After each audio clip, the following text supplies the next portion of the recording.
స్పేస్లో పండిన మొట్టమొదటి వెజిటేబుల్ గురించి చెప్తే షాక్ అవుతారు. అది చాలా మందికి ఎంతో ఇష్టమైన వెజిటేబుల్.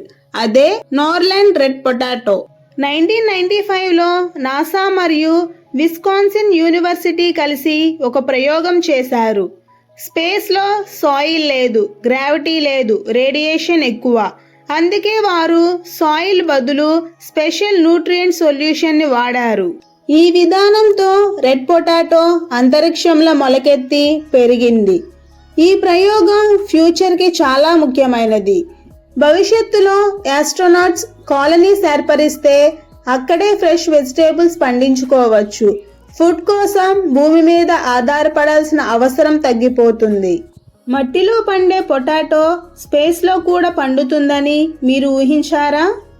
ఈ ఫ్యాక్ట్ మీకు ముందే తెలుసా? తెలిస్తే కమెంట్ చేయండి.